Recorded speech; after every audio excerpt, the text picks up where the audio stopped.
high. What does seismic, really big earthquakes do? We know that they shake things up that can be shaken. We also know that the really big ones, the ones we hear about, like in Guatemala some years ago and other places, they just don't leave things the same.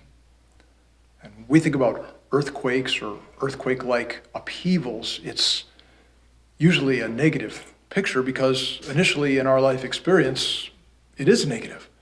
But many of us now are at a point where we can look back. We've got all these God stories, and we look back and we see that God had us in some of those times of turmoil. And even when we thought he had abandoned us or we wouldn't be having those times, we can look back now and see how he used those times positively to grow us and to bring us into new ground spiritually.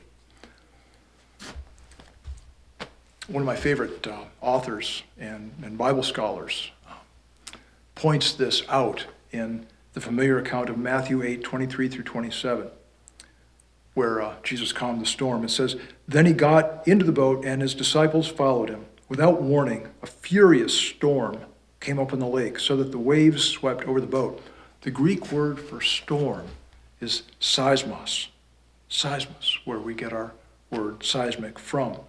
That is the word that is usually used for earthquakes. It can mean a huge commotion in air or anywhere, but it's usually used for earthquakes. Some examples would be earlier in Matthew 24, verse 7, the earthquake at Jesus' return. Matthew 27:7, Matthew 28:2, Acts 16:26, 7 different times in Revelation.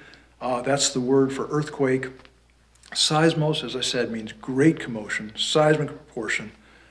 Dr. Welch was the scholar I was referring to, and he says that this account is the equivalent of a sea earthquake, and that's why this word is used. A really serious shakeup, much like our pandemic, much like, what's hitting the whole world right now, much like what is stirring so much reaction and response, storms of all kinds, inside and outside.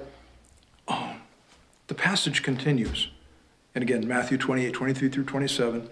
"But Jesus was sleeping. The disciples went and woke him, saying, 'Lord, save us. We're going to drown.' He replied, 'You have little faith. Why are you so afraid?' Then he got up and rebuked the winds and the waves, and it was completely calm. The men were amazed and asked, 'What kind of man is this? Even the winds and the waves obey him.'"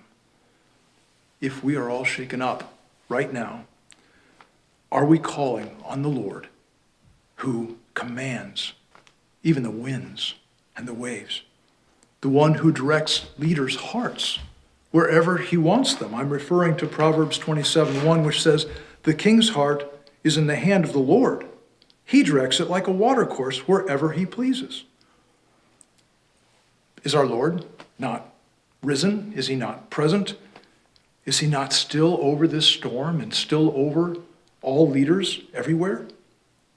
When we're in a shaken up time, even seismic proportion shake up in our lives of this one or other things that are going on that maybe you're thinking of right now and I am, doesn't the Lord lovingly use these times to show us where our peace and our security and stability really are not, but can be?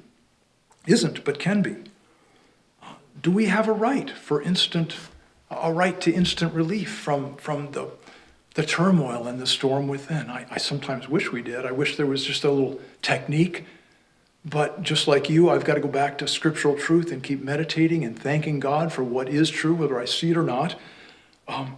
Doesn't he have the right to put us where we have to live and learn what we practically, or I guess formally, say we believe? We formally believe some things, but when it comes to really experientially being there, I know I need these challenges to get there. I'd like you, if you would, to please jot down and read John 15, verse 8, all the way through chapter 16, 33. John 15, 8 through 16, 33. That is, we'll give you the context, what Jesus' disciples can expect. And then it's the context for the last verse, John 16:33, where Jesus said, "I have told you these things so that in me you may have peace. In this world you will have trouble, but take heart, I have overcome the world. That is true for us too.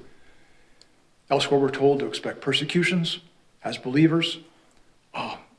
He has still overcome the world. Could we be here? Could he be showing us where we aren't in terms of his peace to get us there? I mean, I love that Jesus' peace is in him, not in something shakable. One brother from here, in a really neat conversation recently, said, the New Testament Christians had it way worse.